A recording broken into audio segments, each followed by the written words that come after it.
Good luck. Hello, everybody. My name is Lat Mackey, and this is Sequence Break, a podcast that features conversations with speedrunners, developers, content creators, and everything in between. This is episode 76, and for this one, we're going to be chatting some Final Fantasy X with FoxyJira. Foxy, how you doing, man? I'm doing well. It's Thursday. I'm really ready for Friday. Like, it's been a long week. It's been a lot. Like, even since like Friday of last week, I'm still considering this all the same week. So I'm ready to hit the weekend and crash, like just sit on my couch, sit in this chair, and not move for a long time. I love and respect people who do speedrunning and content creation, all that kind of stuff full time. But I think the majority of us speedrunners probably have a full time job, or are going to school or something like that. So, by the end of the week, if you've done 3 or 4 streams or whatever, and especially yours where you stream for so long, it can be exhausting to say the least. It is. Yeah, I'm actually really lucky right now. I'm in between jobs, and so I don't do anything. But I don't know. Even when all of a sudden when you go from working 40, 50 hours a week to doing nothing, and then even this, and you're doing nothing for a while. Even the smallest tasks feel like I made dinner today, and I did all the dishes, and I swept the floors, and like that was a lot. Like, hey, yeah, absolutely. But, no, I totally agree. So I was laid off for 2 years, and I was freelancing full time, and I was exhausted. Like some days, just by maybe this would be my day where I take care of the house or whatever, and it's like, man, it's for real. It's a real thing. It's all relative, and like totally. I've had a lot of social stuff going on this past week too, so that's kind of where I'm like, I need to chill. Get my inner introvert like really come through and just like decompress. We're gonna do some calculus. I'm gonna make you work here a little bit. No, I'm just kidding. Oh, no, I haven't had calculus in like so many years. That would terrify me to do calculus, just thinking of like integrals and stuff like that. Oh my gosh, no. Okay, so let's get into a little bit. So we'll get into the run. So I wasn't too familiar with your running until I saw the run at SGDQ this year, 2022, and watched the VOD of it. Before we get into all that and all that fun stuff, why don't you tell me a little bit about yourself? Like, when did you start playing games? What were some of the first games that you played, even as a wee lad? Yeah, wee lad. I think my earliest memory is playing. So I always find this funny. I don't know if it's just like a cultural or regional thing. So a lot of people say SNES or SNES, but one I think that's more rare to say is the Super Nintendo. Oh yeah, and I just don't. Yeah, like I grew up everybody saying Super Nintendo, and then all of a sudden like I got into like more gaming circles and people call it the other stuff, and I was like, am I weird? Like what's going on? But yeah, I distinctly remember having, I think I actually have this Super Nintendo, there you go, saying it again, in my closet with a like a cart of Super Mario Worlds. Oh, cool. And we did at one point have an Earthbound cart, as well as it was like a side-scrolling Galaga game that I loved to play a lot. But those are like my earliest memories of gaming. Actually, I don't know how true this statement is, but growing up, like I was told like, oh yeah, the only reason that you wanted to learn to read was because of text in video games. But yeah, so there's a fun break in between the Super Nintendo series, and then I kind of skipped. I think I had a PlayStation, but like a lot of my family like kind of stopped gaming. And then the PlayStation 2 came out, and we, for some reason, got one. And then I just kind of like picked up on a bunch of other stuff, like going from there, basically. So a lot of early games, like a lot of early Final Fantasy games. I remember Legend of Dragoon being like one that I actually like played through almost the entire way around myself when I was like 8 or 9 years old. And like those are like my earliest memories of gaming in general. But yeah, a lot of just RPGs and stuff like that. So. I think I fall in that bucket as well, where I enjoyed reading a story while I was playing early RPG games. And for me, it was the Nintendo, it was the NES. But then that led into the next generation of gaming and things like that. Now, I'm curious. I haven't asked this question ever before, but like, did you find, were you a reader as well? Did you read novels, adventure, anything like, choose your own, those kind of things? I used to read nonstop. Anything I could get my hands on, fantasy novels, anything. And I think I just turned like, I binged it almost too much. And then I hit like 6th or 7th grade and I started having to do readings for school. And I basically was like, I don't want to read anymore. And I stopped. So I've recently picked up reading again, thanks to the Witcher series. Fun fact, I haven't played any of the Witcher games. I've tried The Witcher 3 before for like 10 minutes. And I would say I'm very unique in my game taste sometimes. Just when it comes to like open world games and like kind of how much content I want or how I want it presented. Right. And so I haven't played the games at all, but I watched the Netflix series and like I was enamored with it. And so I finally started reading the books, and I started reading them, I think around January of this year, or maybe like a little after, like right before season 2 came out on Netflix. And now I'm on the last book already. And like, I think the 2 books ago, after I got back from ESA, took a very long break from reading them, and I picked up 2 more books, and I literally read the first book that I bought within a day, 24 hours. Like, it was 12 hours. Like, I woke up one day afternoon, read half of the book, put it down, woke up the next day, read the other half of the book, and it was like, at that point I was like, okay, I probably need to slow down a little bit. And I waited another week before I started reading again, and I took it in more chunks. But I got to tell you, I think if anything else, it's a basis for my personality. I think that's just like a basis for my personality and like how I enjoy things, which is absolutely terrible. But yeah. I think I'm similar to you in that fashion, in that as soon as I had to start reading for like high school English and college English and all that stuff, where I had to do these in-depth analyzations, I kind of just tuned out. And I have returned to some of the novels that we were forced to read, Animal Farm, some other things, things like that as a kid. And I do find when I'm actually reading them for fun or for for entertainment purposes, it's actually a lot more rewarding personally than it's way more, because I'm definitely not the person that goes, the shades are blue, therefore the author was depressed or something like that. I just want to enjoy it. Like, obviously there's meanings in some places, of course, yeah. When you go searching for it like that, it kind of takes a lot out of it, and being forced to do it versus that casual enjoyment, I think, is a big thing. So I get curious with the Witcher series. My only experience is a little bit same with you. Witcher 3, my brother gifted me the game, and I still haven't played. 100 hours is a lot of time to dedicate to a video game. So yes, it is. The last time I put 100 hours into a casual playthrough of a game was Persona 5.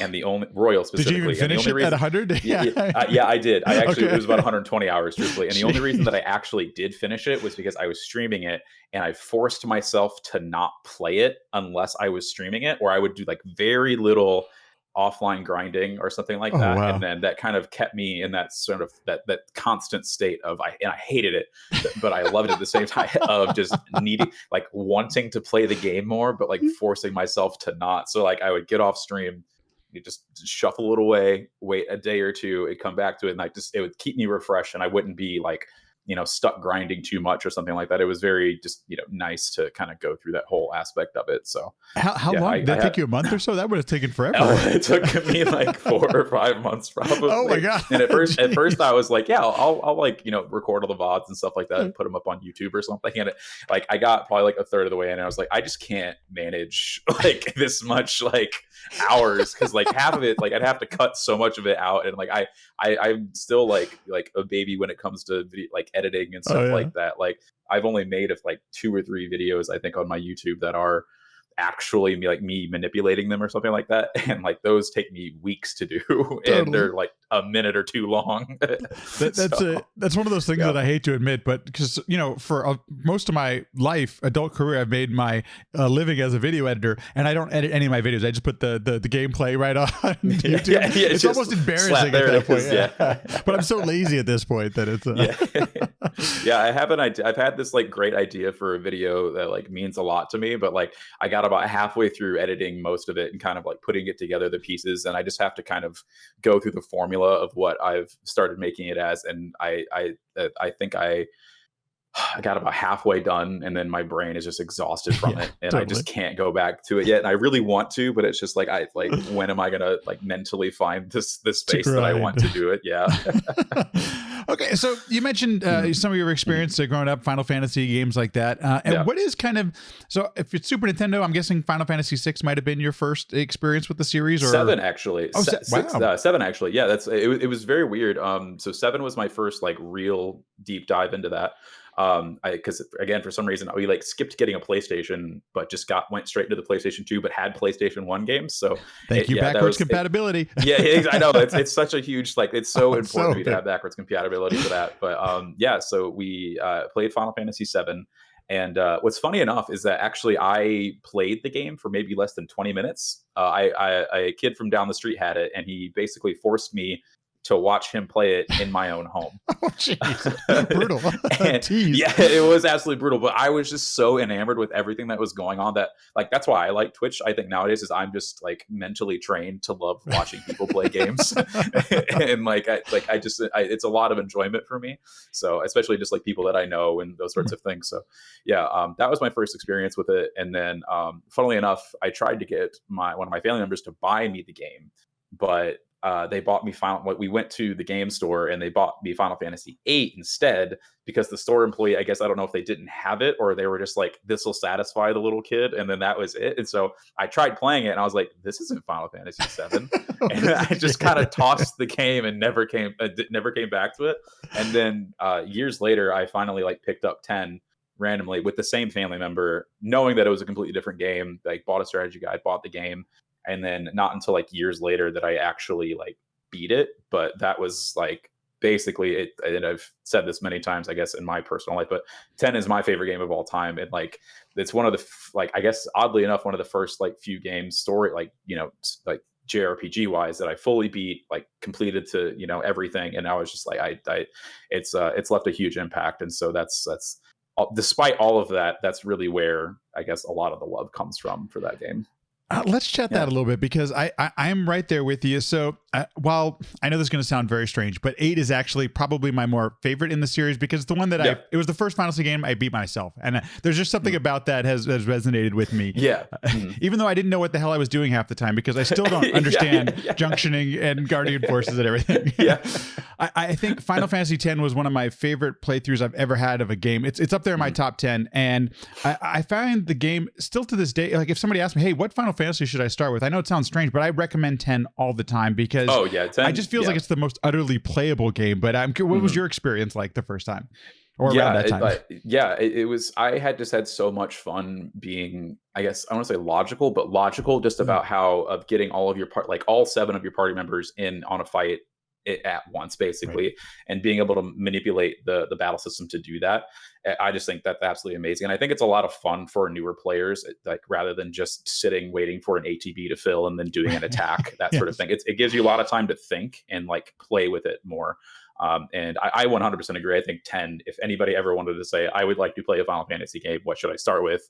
You know, if they're not saying, do I have to play them in order, is start with 10 and then, you know, maybe go to 7 and then kind of just explore which one artistically appeals to you. Because I think that's a big thing for me. I admittedly am not too big into the 2D Final Fantasy games. I don't know what it is about it. I think having grown up with a bit more of the 3D aspect has made me a bit more attracted to that in sense of like, you know, what I enjoy playing and seeing visually, because at least visual, like that's a big thing for me is the visuals more or less. And obviously the music too, but like, you know, that's, I think that's probably not number one, but like, that's something that I just get a lot of stimulus from. So there's an interesting thing with 10, and as me personally, as I've gotten a little bit older, gameplay is very important. But up until also, one of the reasons I play RPGs is the story.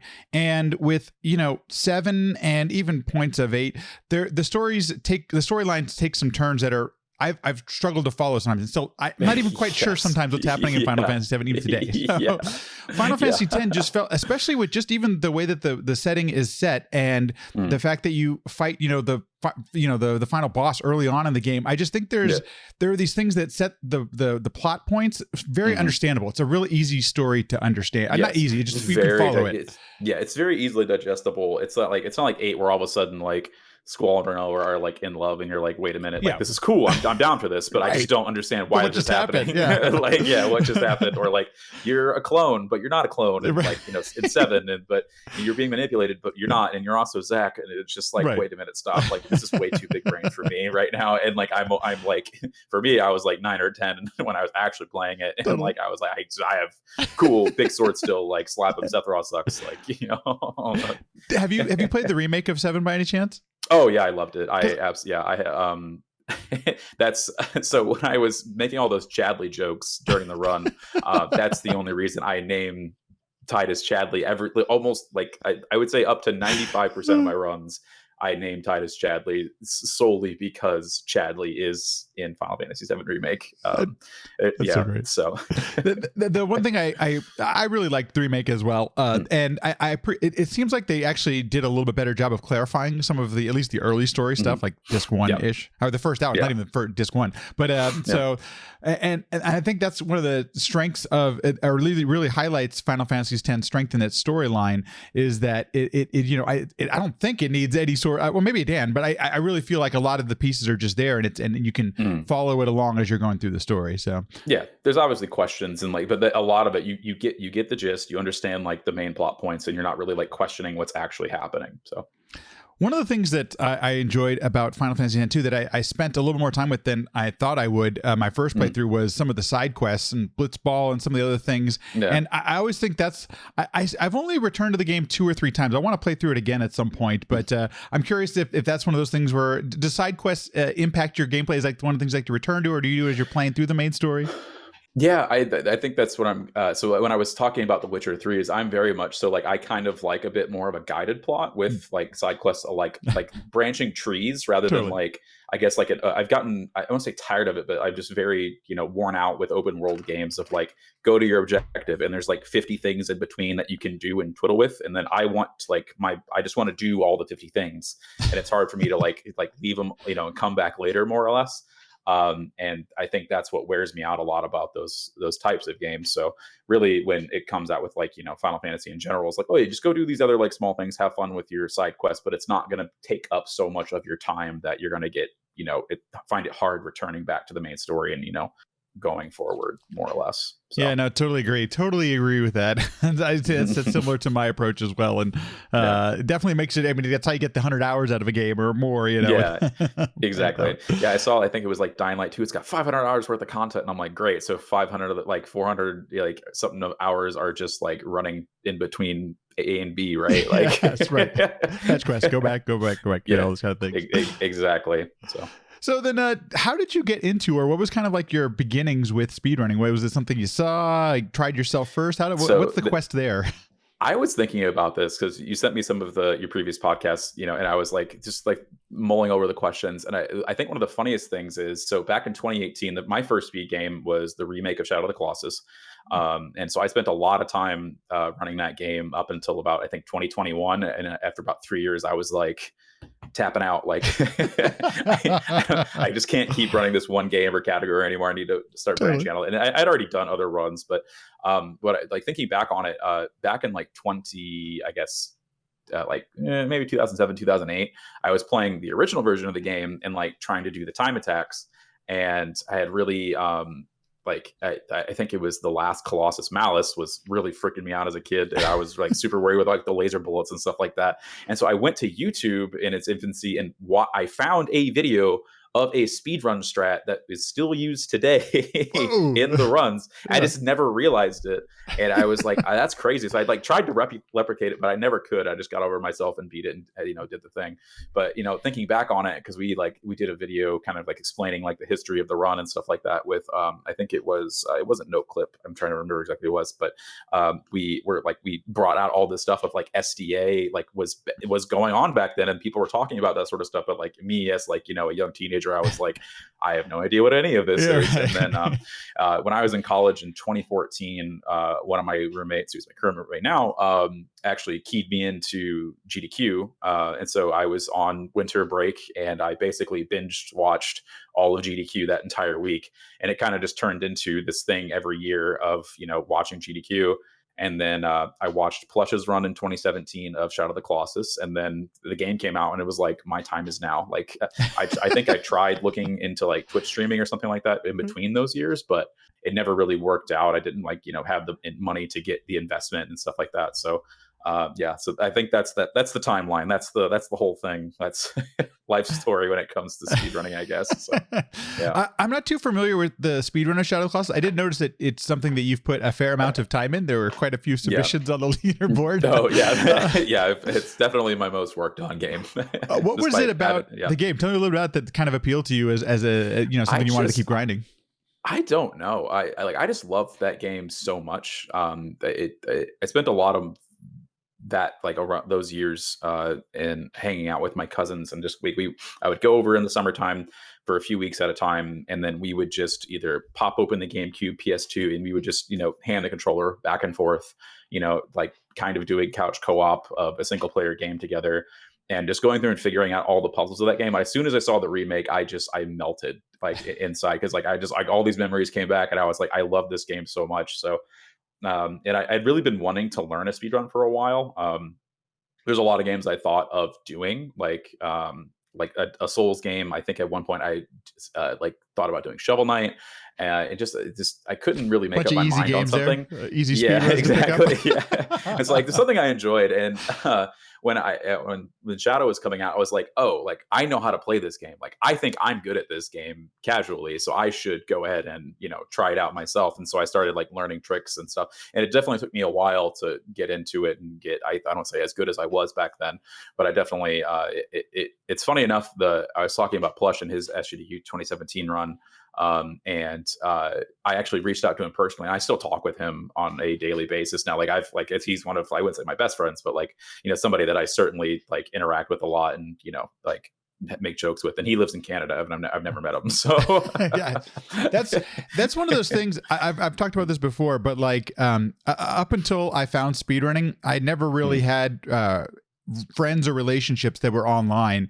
And so I didn't quite, it's taken me a while to get into the community to be like that, but these relations, like the speedrunners, especially, so I would say some of my best friends are these people I've met online, and who I don't maybe I see once a year if I'm lucky, Oh yeah, it's like but it's a real thing. This is the community. This is how you make it work. Oh yeah. Having Zick on my couch, that was the second time I've ever met him in person, and like when I actually like ran into him, like when we met up again, like I was just so ecstatic. Like I like jumped up and I hugged him and like like did twirls and stuff. It was awesome. And like when I went to ESA, like there's people that I have known through speedrunning that I stayed with them, either at their houses, as I kind of just made my way up through Europe for a few weeks, more or less. And it's just, I think it's, people kind of undersell like how important these relationships can be. And like how like, they're like, oh, it's just an online relationship. You're like, well, yes, but I talk with these people more than I do some people in my actual physical daily life, because I just have the time to do so. Right. So yeah, it's an interesting dynamic.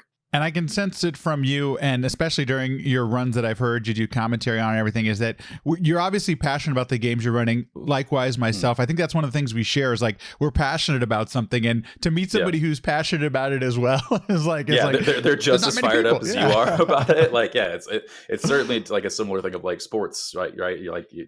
You're your local like whatever sports ball team, totally. Baseball, football, hockey, soccer, whatever. Like obviously you're going to put yourself around this kind of people, and this makes it easier, because I think sometimes, at least especially nowadays, as people are a little bit more distanced, obviously I think gaming has become very big, and that's a lot of honestly why like the Shadow of the Colossus community and the other communities have grown. I think the pandemic helped that and really saved a lot of people. So in terms of that aspect, it helped a lot of people stay out of darker places. So yeah. So listening up to some of the games you've mentioned here, first of all, Shadow of the Colossus, but then some of the other games you've played, and it sounds like you like to challenge yourself a bit. Yeah. So let's take Shadow of the Colossus, for instance, before we get into Final Fantasy X. Do you set goals, or is this something where you're just literally trying to get that, you're striving for, what is kind of the approach as you continue to grind?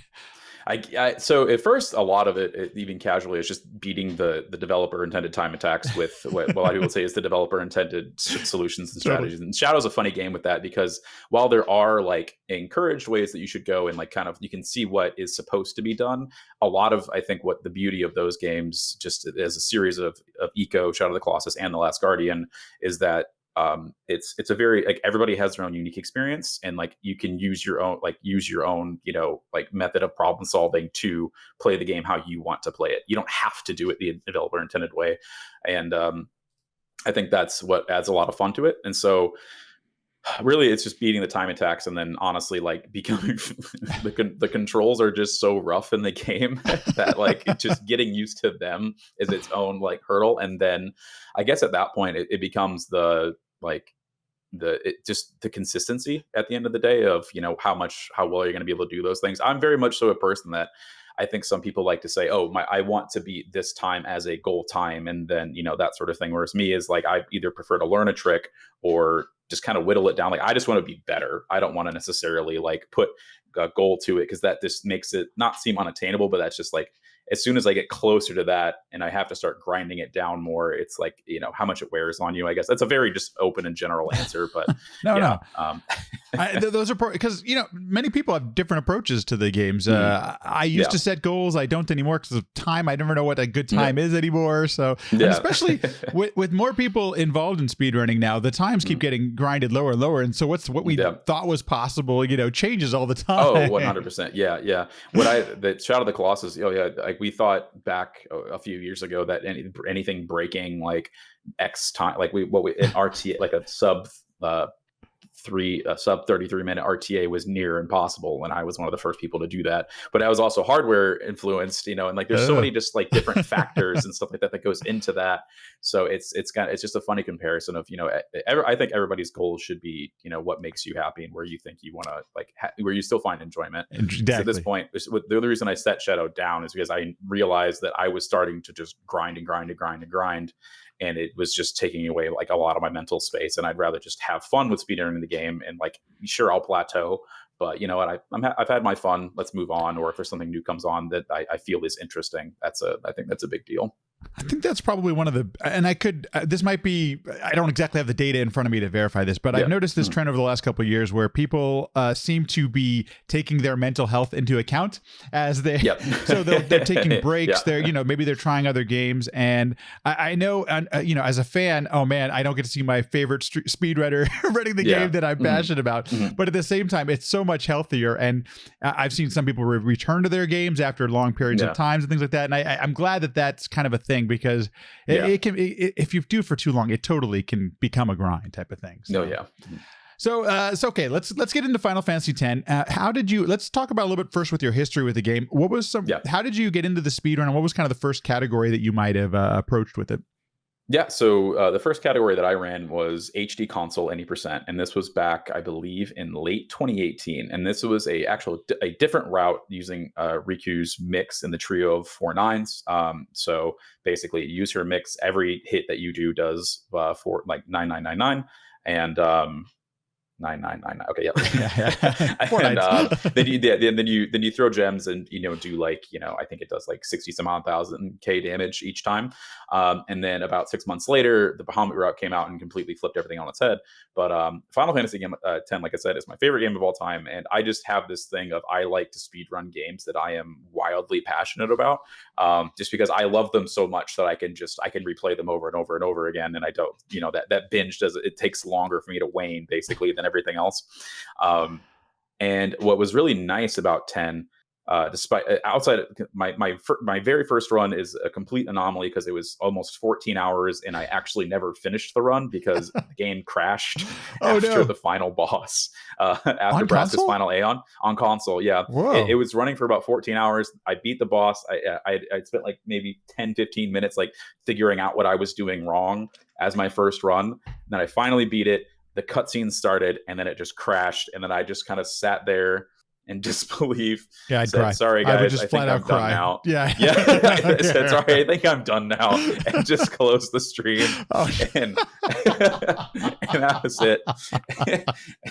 And so I came back later. And one thing that's really nice about Final Fantasy X is, as it is the easiest, I would say, game casually to get into, I would also say it's the easiest one to get into speedrunning wise, because it literally it is just a sequence of events. You can pull up the any percent guide as it is right now, and then follow it. As long as you're familiar with the game, follow it word for word and like try to at least read and understand what you're doing, and you can get 11 or 12-hour time and do your first run like without no prior knowledge, basically, and as long as you're reading everything. So that's exactly what Zick did. I was in a race with him and Richard from the GDQ staff, and we were all on a Discord call. We were racing, and so at one point, while I was in I was on PS2 console and they were on HD, just to help even out the times because I had been running the category for a while, obviously.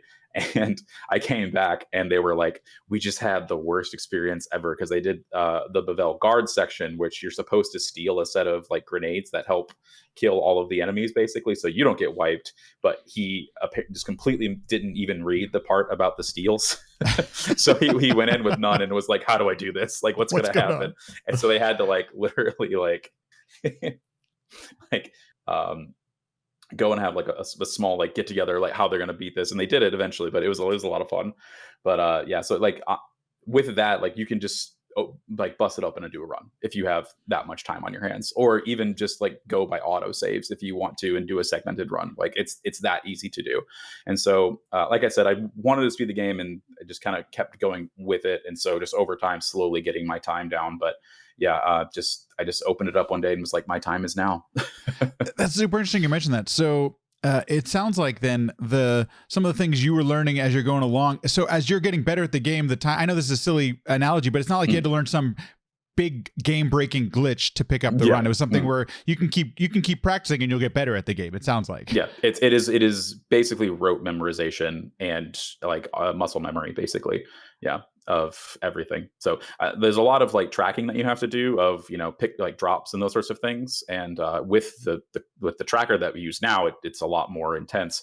But it is literally just memorizing the run for the most part. So I want to ask about that. So I'm learning the Zelda 2 speedrun right now, and it's the longest speedrun I've ever done. It's an hour and a half or whatever. And for a game that's as long as Final Fantasy X, is this something where you personally are like you are doing the memorization, or are you using notes? Like how do you go about like literally so doing for a solid year, I think, because the run was, you know, we didn't have the cutscene remover only came out this past January, so this is all brand new, but and relatively, but yeah, so for a while I was still using notes because there's a lot of downtime in 10, which we'll get to that later with how much time the cutscene remover takes out of the run. But, so it like a lot of it for me was I would have like a small laptop open, or like I just kind of flip through the notes as I needed them as I got more familiar with the game and practice sections and like menuing and stuff like that. And I'm still learning to this day, like, you know, small like little niche time saves and stuff, things that, you know, probably really only like, because there's not a huge like, you know, runner base for the game, because Final Fantasy games in general are pretty, you know, hard to get into. It's tough. A lot of hours for pure length. There's a lot going on, and so I'm still learning new things every day, but I still do have keep the notes up just in case, because there are a few branching paths depending on how things happen and those sorts of, and like I need to remember like one or two different inputs, but for the most part, yeah, like I've almost fully memorized the guide. Like I couldn't, you know, tell you word for word, but or like visualize it. But, you know, if I'm in a certain part of the run, I'll obviously tell you what to do and those sorts of things. So, yeah. During this time period, did you think about running any of the other categories, or were you pretty much sticking with, you know, the HD?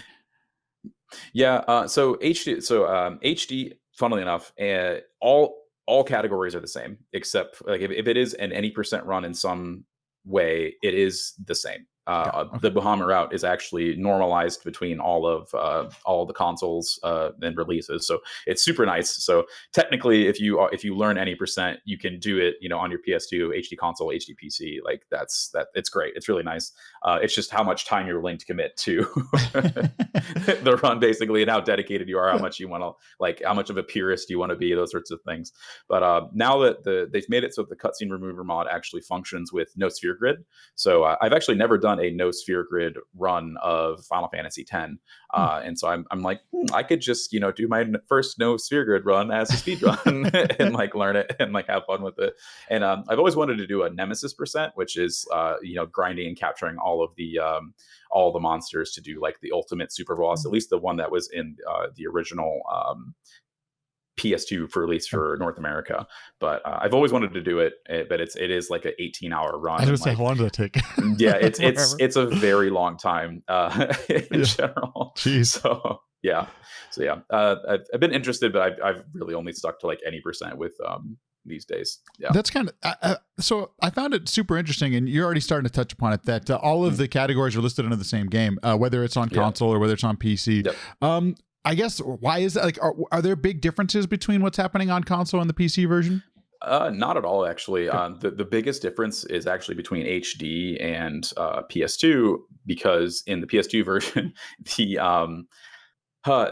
inputs aren't delayed. Like, there's this weird delay buffer that they put in with the menuing in HD, and it's weird to pop from one or the other, because in PS2 I feel like I'm going lightning fast. Like right. I can menu while I'm like something else is happening on screen, and that scares me because like I mentioned, I'm a very visual person. So like if I can't see it, I don't want to touch it. Like I can believe that my muscle memory will do it, but I want that confirmation. So yeah. But yeah, it's really nice. It's really convenient. I would say aside from that, you can skip some cutscenes on PC.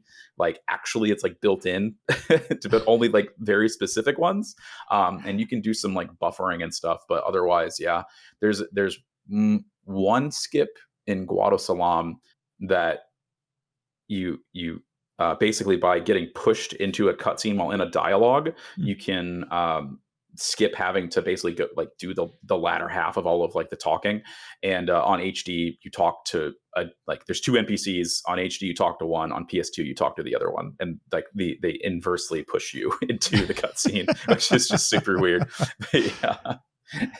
It's like based on like how at least how it's rendered. Like I think in PS2 technically your character model is smaller, or it's very odd if you go back and look at it. But I don't know all the exact specifics. I just run the game. So, and the last time I played the game was the HD version. So I'm trying to remember back my experience on PS2. Yeah. If you are very curious, the thing that will I guess blow your mind the most is there's a section after you beat Seymour 1 in Makalania Temple and you get chased by the Guado Guardians. If you look, like, just go watch like side by side 2 videos of Titus running along that I guess that bridge, and it's crazy, like the size differences and how like it takes you half as long to like, or twice as long to do it on PS2 because you're either so much tinier or he's so much bigger. And it's like wait a minute, because I tried running it and like you can get through that section without getting caught in HD, but in PS2 you get caught halfway no matter what.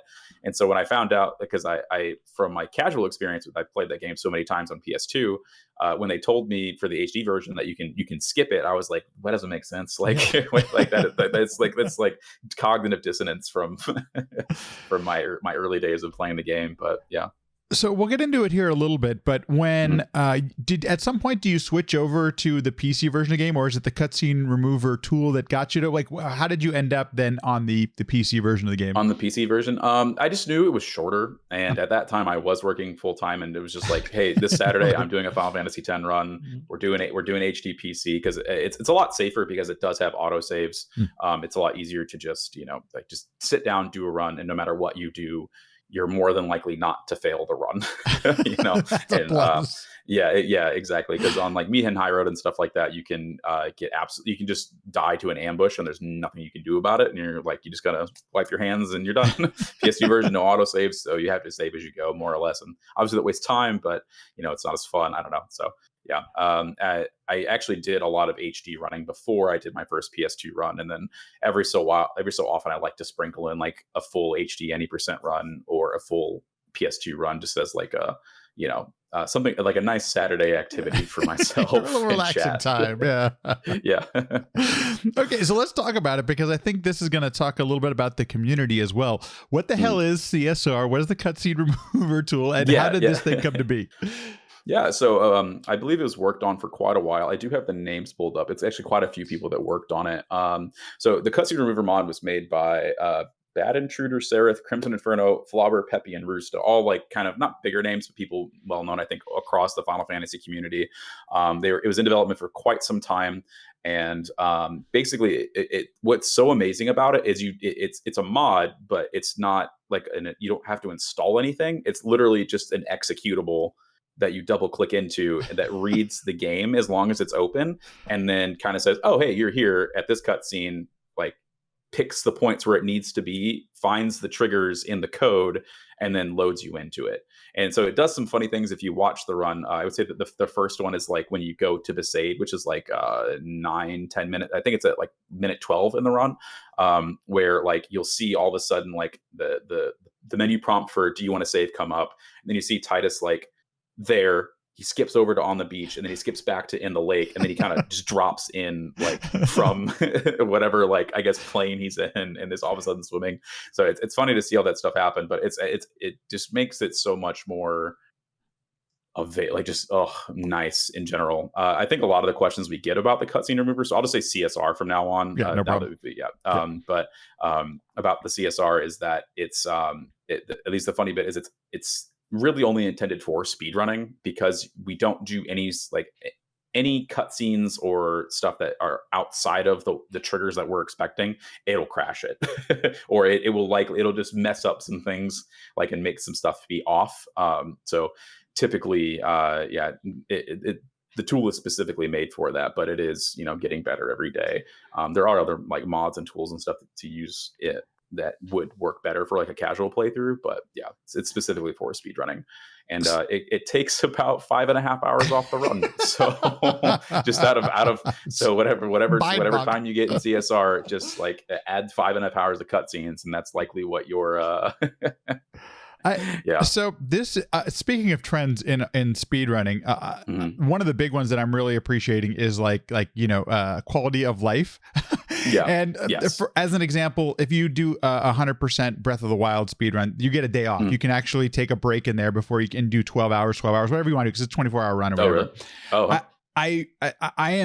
We just saw this recently in Ocarina of Time, where you're getting rid of now, you don't have to include the opening cutscene in the timing. Yep. And I'm curious, did any of those kind of things lead to this, or was this something that just got discovered? Like, what was community's sense here to get to something like this? So I can't really answer that question well, because I kind of just stumbled into it hey, this is a thing. But I do know that Final Fantasy IX, the HD version, I believe on PC, also has at least what is in beta is a cutscene remover mod as well. Cool. So it's not as fully worked on. I think hasn't been worked on for some time, but it does exist. And so I think people were kind of modders were starting to be curious about these sorts of things. And really the people that are diving into the code of the game are actually making this possible. Right. So I would definitely say that and a lot of these people are, run the game a lot and are basically saying, I would like my life back. Yeah, please. Yeah. And you get a chance to do more attempts, right? Like something like this. Exactly. Like that's the other thing. It's my heart goes out to all the times I watch a Final Fantasy 7 or 8 runner where they're 6 hours into the run and they got to reset, or something breaks or something for some reason they can't get, and then the day's over as you get one attempt. Like, yep, I didn't have anything planned after this, so we're done. Bye bye. Yeah. We're going to raid somebody. Like, see you tomorrow. Like, I think it's great, and also it's this community effort. And so speaking of that, with your experience with the community, are the speedrunners the folks who are finding out some of these things, or is there people like I bring up Ocarina of Time again just because there's such a huge community, but there are people who are just into it for the glitches, trying to find those glitches. They don't even really speedrun that much. I'm curious how it is in Final Fantasy 7, Final Fantasy 10. 10, yeah. I think it's a little bit of both. There are some people that are a little bit more into like interested in like the code and like how it's executed and those sorts of things. And it's kind of like, I think it's more of a mix than it is, I would say, with some communities where you definitely have some people that they just want to glitch hunt and see like how they can break the game and have fun with that. I think definitely the people that are looking it up may like lean one way or the other, but they definitely do still speed run in some aspects. Like the RNG manip tool that we use was made by Gray Fox 93 or 96, excuse me. And he it's like does runs every so often, and like I would say more regularly than other glitch hunters I've seen. But like just the amount of work that some of those people have put into the code stuff was like I like, oh yeah, we know what this RNG number is and like how you change all those art numbers, and like I understand it and like I've read documents on it, but when it comes down to like how like everything else, I'm just like, no, I'm fine, thank you. Like I just let me do it. I'm more of a doer, not an investigator. Most certainly. You touched upon it. I do got to ask about it. The RNG manipulation. What exactly is that? And I believe you were talking about it during your Reddit SGDQ as well. Yeah. So Zick was spending a lot of time in the background on my Surface, like going through, like inputting everything. So literally all it is so the first 6 attacks in the game for the speedrun, it specifically tell you which seed you're on. And in the HD console version, I think there's around 200 and something, 256, I think. And HD console, there's only like 64 seeds you can get. It's crazy. And like PS2 has like thousands. So like the changes are insane. But yeah, so with those 6 attack values, we know based off of our actions, every single drop or every single like encounter and also every single encounter that we're going to get in the game. You can even track like damage values. Like if you were going to start putting things in like line per line of like Tidus attacked and did 256 damage, like the next attack will say, oh, this is going to be a crit. This isn't, blah, blah, blah, like what your drops are. And so it's an absolutely amazing tool, and kind of crazy that we like have that much information at our disposal. It's also terrible that we have that much information at our disposal, because, you know, like at that point now, because I originally wasn't going to learn the RNG, like the RNG tracking, until at least a little bit later, and like what I wanted to get for runs, and they were like, nope, you're going to GDQ, you need to show it off a little bit, or like be able to sit there. And so a lot of the forced into it. Yeah, the older folks in the community are like, here we go, we're gonna teach you how to use it, have fun. And I was like, okay. So now anytime I do CSR runs, or just runs in general, I've got it up and I'm like playing one-handed, like clicking through things, typing stuff in, and it's fun. It's definitely adds a lot of weight to it, but we have two basically items that we're looking to get dropped in the game. One is a lightning steel for Titus on the Obliterator fight. Usually some things before that can drop it, and that's a lot of fun when you do like randomly, oh, this dingo drops me a lightning steel, and you're like, who knows why it does it, but I'll take it, you know, that sort of thing. And then also no encounter armor, and no encounter armor simply is, as it states, a ghost in the Cavern of Stolen Faith can drop encounter, like an armor that makes it so you get no more encounters in the game. And in the cutscene remover, that saves anywhere between 8 to 10 minutes, depending on which one you can get. So if you're only wasting a minute doing like a couple extra encounters to change your drops, you know, or like running through until you get a ghost that will drop you one, it's completely worth your time to do. So yeah, it's a very interesting, like, I guess, duality of, you know, how much can you break the game down to where you're playing the game versus, you know, just like doing inputs and stuff like that, you know, because you still have to execute, right? Like you can't just like, you still have all this to is info. This is just information. Yeah. So yeah, it's just information. So I mean, it's free to everybody. You can use it too, bud. Like, you know. Yeah. But it's definitely it's not recommended that, obviously it's not recommended that you use it until basically what I would say is you've memorized the run, or at least you can do runs without having to look at the notes like every 5 minutes, like checking everything basically. And one thing I think that was really nice with Cutscene Remover, like I said earlier, is that 10, there's just so much downtime that I would still have my notes up a lot for full 90% runs while I was learning and doing earlier runs, just to double check things, because it's like I have the 10-minute cutscene, or, you know, whatever in between my next big thing. Yeah. So I'm not thinking about it, you know, what's coming next explicitly. So with the CSR, everything's just bang, bang, bang, bang, bang. So I have to, you know, actually memorize it. I understand what's coming next, and like it's a lot more, I guess, fluid in a way of, you know, it's high octane JRPG gaming is what I like to call it. So true. You just don't stop. Like, yeah. I have one more question about CSR, but I one of the things that I noticed with this setup is that when you had Zik there, it was almost like a co-op run, which was really kind of a great way to present it, you know, at SGDQ. I don't know how often you all get to do that, but that's like that's nice how to coach. Yeah. Okay. It was a lot of fun to work with him, because Zik has been around my stream we've been around each other's streams for a very long time. He used to run Shadow of the Colossus with me for a short while, cool. And then kind of just went our own separate ways, but we're, you know, remained friends and kind of kept up chatting. We finally met in HQ 2019, and then when this got in, I was like, there is nobody else that I would rather have on my couch doing this with me. So it was fun being in the practice room. And like, I think we mentioned this a couple of times during the run of like, I was just showing him how it works and like practicing blitzball and other sorts of things. And he was definitely given the ultimate crash course on like because when you pull it up, like it is a lot of information. Like, there's like 7 different tabs. Like there's all this, like it gives you all, like, because all the armor drops are seeded, like it tells you like weapon armor, and like you have to figure out, you know, around which range am I gonna be getting these armors and drops, and like what's good, what's bad, like how do you input things, making sure you don't miss things, because you have to input deaths, steals, anytime you kill anything, like all this, everything. And so it's a lot. It's especially at 4 a.m. Yeah, it's not something I would wish upon a lot of people. I want to get back and ask you about that just a second, though. First, let's wrap this up with, so one more question about CSR. So I noticed something like there are still being, if you go to the GitHub, there was a commit a month ago that took 23 seconds off, you know?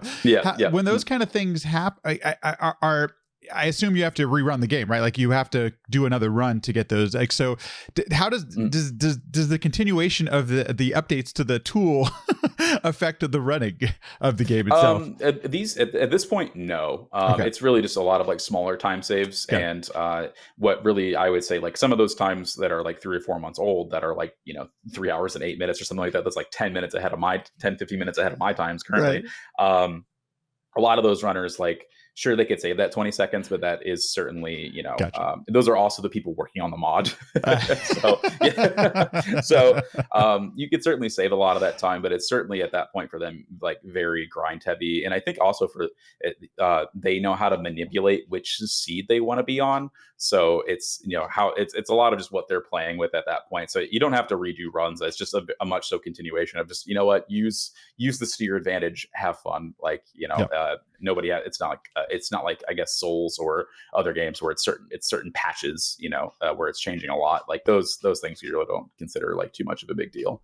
Totally. Oh, super interesting. And I think that's really cool too, that you get that the community keeps working on it, and it's not like this is not a done thing. And I just it makes it so the game stays vibrant, right? You're going to keep playing it, as this thing keeps going.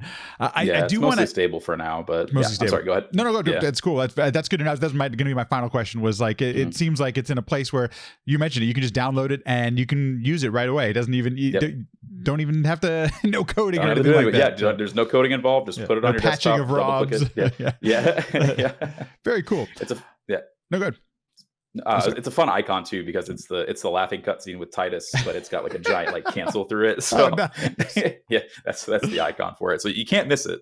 Perfect. Let's talk a little bit about your run. For those of you that don't quite remember, SGDQ 2022, at some point the schedule gets pretty far behind, and I don't know if you were originally scheduled for. A lot of times the still to this day the RPGs are kind of put later on at night. They're great. Depending on who you are, I'm sorry, late at night here in the States. For the rest of you, it's prime time, and in the rest of the world. So was it originally scheduled this way, or because part of the fun is that I got to tell you is that you're a little sleep deprived. Yeah, I know. That's what people are like. I love the commentary because you're just unhinged and like it's just you don't know what you're saying. And I'm like, trust me, I didn't know what I was saying at the time either. I was just rolling off the tongue. But it was originally scheduled for. I think it was actually supposed to be earlier in the evening. Okay, and then actually as the schedule started to kind of rope back and forth, spring back and forth. I think at one point it was like at 6 a.m. and I was like, I can get a full night's sleep. Like I can sleep. Like, and then it finally started coming back more. So between Zig and I think we had 3 hours, 2.5 hours. Zig had at least an hour and a half to 2 hours, and I only had like an hour of sleep. Jeez. I tried sleeping, but like as soon as I have like, it's the same thing when if I'm like going on a plane. Like if I have to be up early in the morning, I'm always worried that I'm going to oversleep, and then I just can't sleep at all. So I was running on fumes at that point, and it had already been a full week at GDQ, and I was, pretty exhausted just from like being around and everywhere. So it was a great time. It was so much fun. I would definitely do that again, like 100 times over. So I was a little concerned about like my ability to run at that point, but we pulled it off pretty well, I like to think. So if you go and look at the VOD on YouTube now, thankfully it's found an audience too, especially if you weren't awake at that time, here in the States or whatever. And I'm glad a lot of people are finding it and commenting on it, all those kind of fun things. The Final Fantasy X hasn't. I thought it had been run more often at GDQ, and it hasn't really. This is the first time that the game has been presented at a mainline GDQ event. So wild. I was absolutely. I was watching a soccer game at a brewery when the schedule dropped, and then somebody was like, "Yo, let's go!" And I was like, "Why are you saying, yo, let's go? I didn't know the schedule dropped yet." And then I think you ask how many people that have ran a game at GDQ and said that I've ran a game at GDQ that is my favorite game of GDQ, and that's the first time it's been presented at a mainline GDQ. And it's kind of unreal to think about at the end of the day. And I'm just super thankful that I got the opportunity to do it. Right. Like, and that people think I did a good job. Like at some points at like 6 in the morning, it was just me and Zik. We could just hear each other. The game audio was just low enough. And I was like, I'm just having a conversation with Zik. There's like 20 people in the audience because it is too early. Like, I think most of the YouTube comments are like, sorry, I couldn't stay up. And I'm like, I wouldn't have either. Like, you're fine. Don't worry about it. When I watched the VOD, I'm like, I'm bummed I didn't wake up for this because like y'all had so much fun doing it. That's so cool that it had that kind of impact on you because, there's especially a beloved game, beloved series. Like there is I know there's the speedrunning community is a bit smaller than some of the other Final Fantasy games and some larger than some of the other Final Fantasy games. But so often, I rarely hear anybody say Final Fantasy X sucked or I didn't like that one in this series. This is a beloved game, so there's a bit of responsibility there. When you're presenting it in front of that's what I was worried about. I was like, am I going to present this in a funny way, or am I just going to be like, stone cold, like scared to do it? But I've done a few like marathons like with other games and stuff like that before, so it wasn't a huge deal, but definitely like a little daunting going into it of like I'm setting a precedent in some ways, especially because I feel like Mutsky, who's a great runner, has presented 8 and 9 as prior, because usually I think Final Fantasy 7 has been like kind of the mainstay when it comes to GDQ, and so 8 and 9 got in and people love those, and it's like, okay, well, I'm not a household name. I won't say household, but like everybody, like a lot of JRPG runners and people that like those runs know Mutsky, and so like, am I gonna live up to those expectations of the other folks? So a little pressure. Just a little bit. Well, you absolutely did, and I reviewed the part of I didn't watch the whole thing again last night as I was prepared for this, and, and the way the VOD starts off, I'm going to spoil it here for a second, but the way the run starts off is you say, hold on. Wait, are we live? Okay, here we go. Yeah, because I wasn't ready. I was gonna like test some things and double check real quick, and then like they were asking me stuff, just like whispering in my ear, and I was like, I just need to do something. And I look over, and they're like, thumbs up, and I'm like, wait. Like from that moment, I know this is going to be a great run. This is going to be a lot of fun. It started on, I'm not going to call that a train wreck, but a little bit of a rocky start for me. And I was like, okay, let's just go. I can't.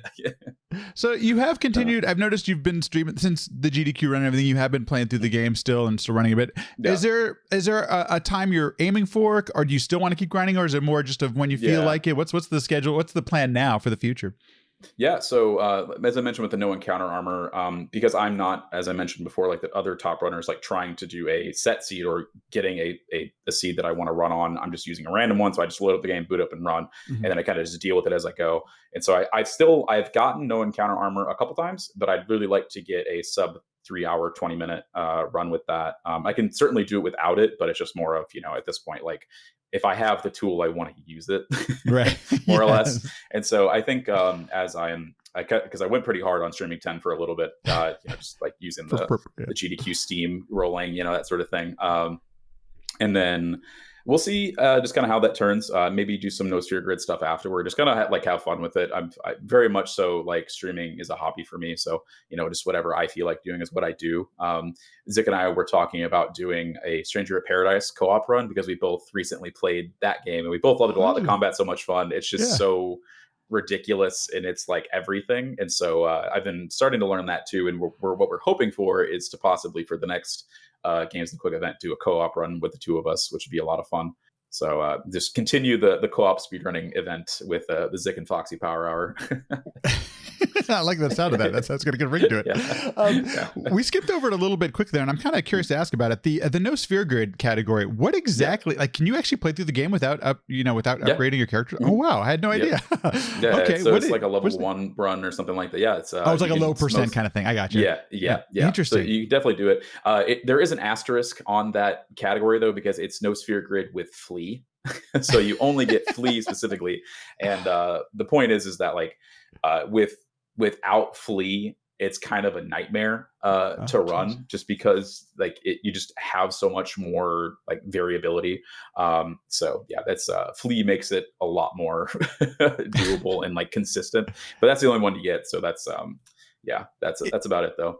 If you wanted to, could you take that category on with the RNG manipulation? Like, is it still seeded? Yep. Okay, so it's still the tool works just for that too. Yeah. Wow, interesting. I'm not sure about like all the drops and stuff that you need. I think you no encounter armor again would be super useful, but it's very different in a lot of what it does because the end of the run for any percent uses Bahamut just to smack things and one shot them basically, whereas there's a fun, I guess, thing that I learned is that technically, this is just if somebody wants to try it casually, have fun with it.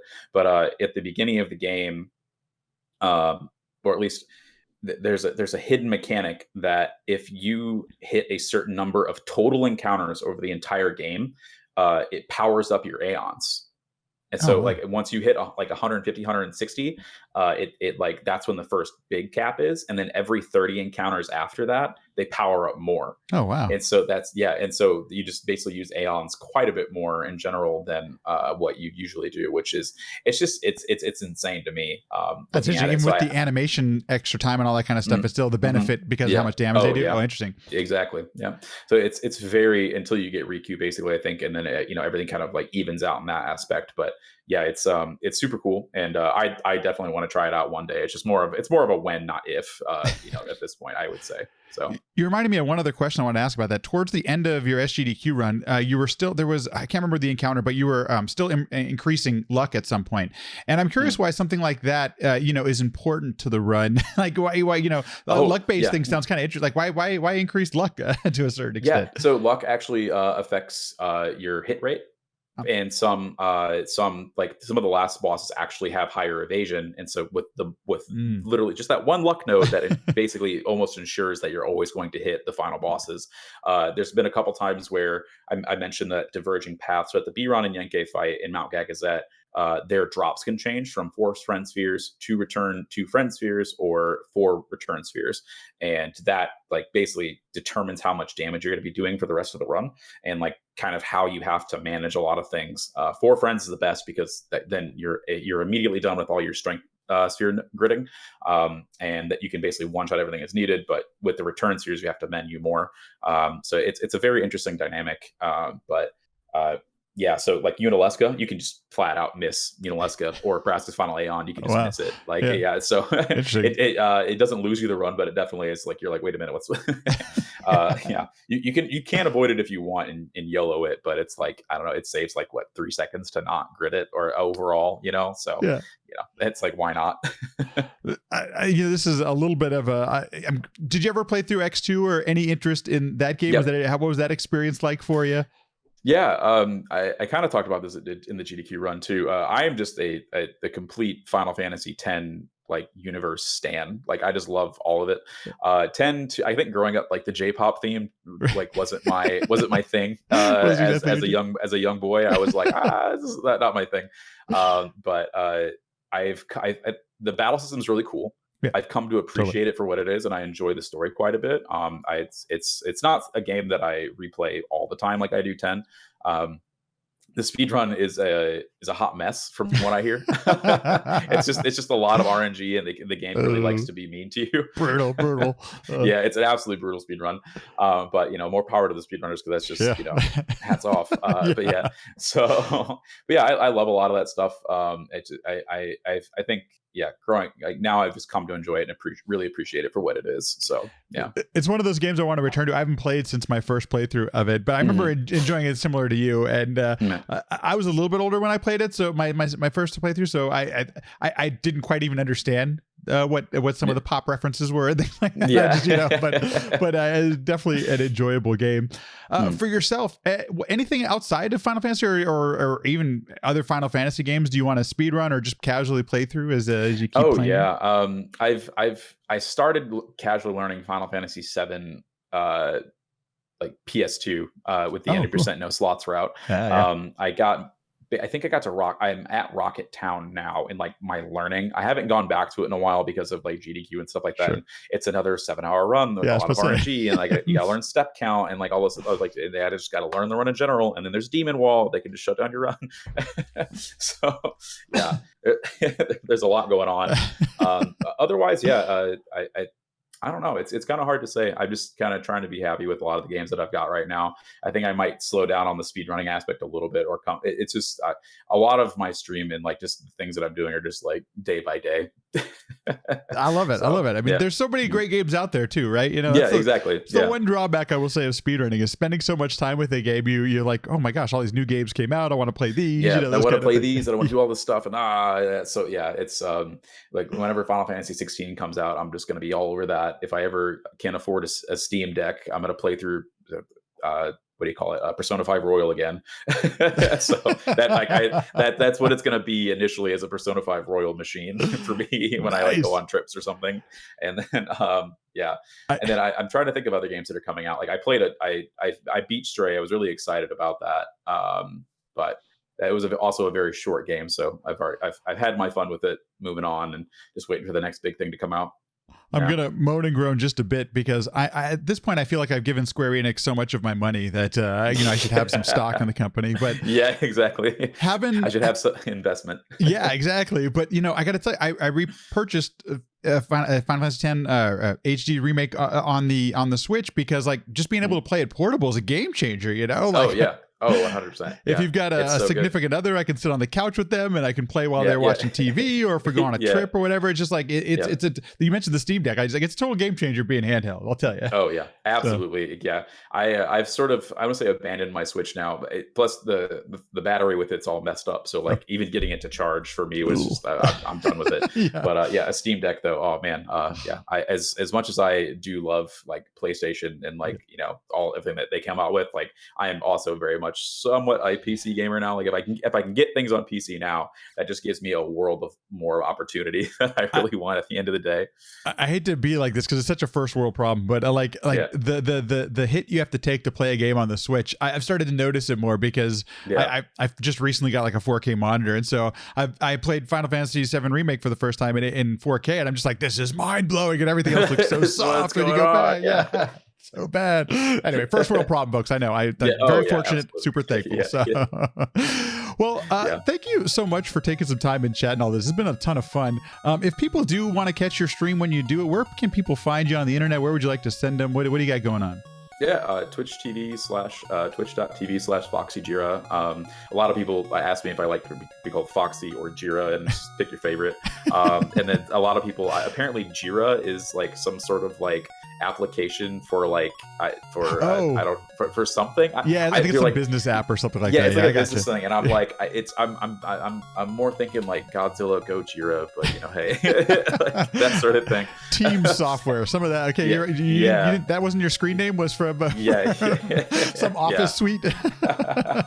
Exactly.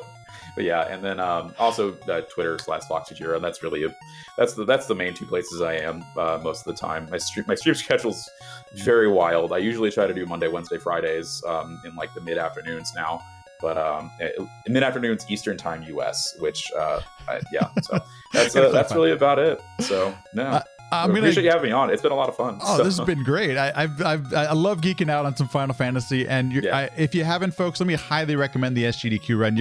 I know it's 4 hours, but it's super enjoyable, especially because of how sleep deprived you. Sleep deprived. Yeah, that's where it's kind of this point. Is like, should I just do a Nemesis run? Should I start streaming at 4 a.m. and then that's just my life now. Like this is what I've turned it into. This is what it's happened. I also do want to give a shout out to the SRC leaderboard for Final Fantasy X. Because you mentioned the tools, the guides, the resources, it's all there, and you can go join the Discord if you're all interested. I think that, I got to tell you, the way you're making it sounds like I would even consider it. Now, I can rarely stream for 4 or 5 hours, but the fact that you can pick up a guide and go, that is pretty freaking awesome, and that does exist currently. Yes, it's so wonderful. It's please do it. If you ever considered running the game, it's now only 4 hours. It's an afternoon. It's an evening. You know what I mean? Like, have fun with it. Join the Discord, and then I bet you can find somebody that will sit through it with you just because you want to learn. They're all super nice people. They just like to have fun, and they know Final Fantasy X is a fun game, and that it's got a lot to offer. So. Definitely come join us. My first time watching your stream, I noticed that immediately, if you had any question, you didn't even call it a name. You just asked the question, and there were 6 people there to answer the question. It's pretty cool that the community hangs out that way. That's pretty awesome. Well, thanks again, and thanks so much for being here. It's been great, and thanks for doing this. Yeah, you're very welcome. You're very, very welcome. Thanks everyone for listening and watching. If you're enjoying the podcast, please feel free, subscribe, like, leave a comment, all that stuff people say at the end of a video. It honestly all goes a long way to help the podcast. Thank you so much. If you want to join us on Discord, we chat mostly about food, but occasionally we do talk about the stuff that's in the podcast. The link is in the show notes or in the description. Feel free. Come on by. Join us. If you want to follow on Twitter, Sequence Break PC. Sequence Break PC. I post when I go live. It's kind of not at a set time, so if you want to see the live feed of the podcast, feel free, follow there. And finally, if you want to email, podcast@sequencebreakpodcast.com. Sequencebreakpodcast.com is also where you can find the backlog of all of the episodes. It's also on YouTube as well, so feel free, join in, have some fun. Thank you so much. I will see ya in the next one.